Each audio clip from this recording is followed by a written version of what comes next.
Maulana Azad university ہے، علی گڑھ مسلم university ہے. دوسری چیز کیا ہے کہ بہت سی کالجز، بہت سی یونیورسٹیز ڈپلوما کراتی ہیں، جہاں پر آپ یقینی طور پر جو اس وقت پروفیشنل کورسز ہیں، جہاں پر آپ 2 سال یا 1 سال کا ڈپلوما کورس کر سکتے ہیں. علی گڑھ مسلم یونیورسٹی میں بھی ہے، جواہر لال نہرو یونیورسٹی میں بھی ہے، اور میرے خیال سے علی گڑھ لکھنؤ یونیورسٹی میں بھی ہے. تو یہ 2 کورس تو آپ کے لیے سب سے ضروری ہیں. اس کے بعد آپ نے دیکھا کہ بہت سے ہمارے ندوی حضرات ہیں جو مترجم کی حیثیت سے بڑے بڑے اداروں میں، بڑی بڑی جگہ پر وہ کام کر رہے ہیں. اس کے لیے ضرورت کیا ہے؟ جیسے میں نے ابھی مولانا زید صاحب سے عرض کیا تھا کہ ہم خود اس بات کے شکار ہیں کہ 8 سال 10 سال ایک لڑکا مدرسے میں پڑھتا ہے اور اس کے باوجود جب وہ نکلتا ہے تو عربی بولنا نہیں آتی اس کو.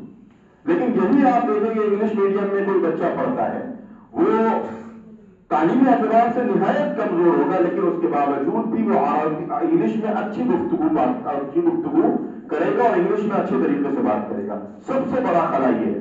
تو اس خلا کو بھی دور کرنا ہے. اگر آپ نے یقینی طور پر عربی میں مہارت رکھی یا انگلش میں مہارت رکھی تو آپ اردو سے واقف ہیں، آپ مترجم کی حیثیت سے کہیں بھی اچھی جاب پا سکتے ہیں اور اس کے بعد اپنے جو فرائض ہیں اس کو انجام دے سکتے ہیں.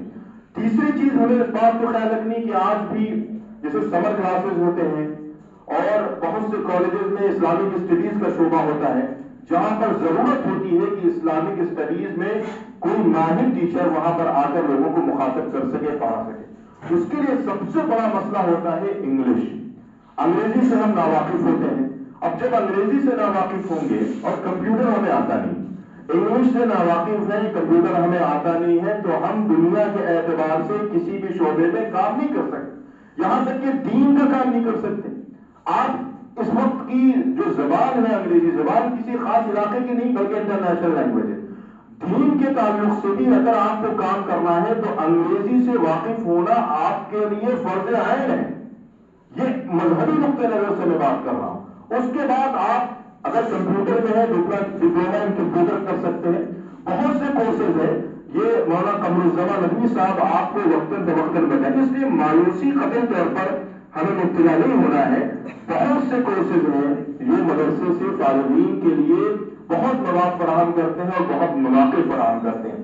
لیکن شرط یہ ہے کہ جس کو علامہ اقبال نے کہا ہے کہ یقین محکم عمل فہم محبت فاتح عالم جہاد زندگانی میں یہ ہے مردوں کی شمشیر ہے.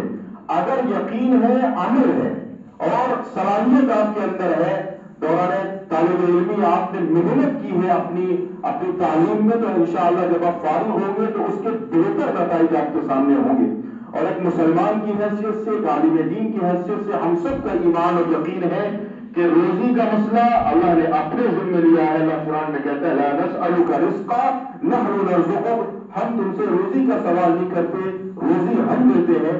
انشاءاللہ اچھی نیت کے ساتھ اگر آپ فارغ ہو کر میدان میں آئیں گے تو دنیا آپ کا انتظار کر رہی ہے. بشرط یہ ہے کہ اس تنگ نظری سے، تنگ ذہنیت سے باہر آ کر تمام معاشرے کے لیے خیر کا کام کرنا ہے. اللہ تعالی ہم سب کو بہتر مستقبل ہم سب کے لیے انشاءاللہ مہیا کرائے اور ہم سب کو اپنے دین پر ثابت قدم رہ کر انسانیت کی خدمت کی توفیق عطا فرمائے. وآخر دعوانا الحمدللہ رب العالمین.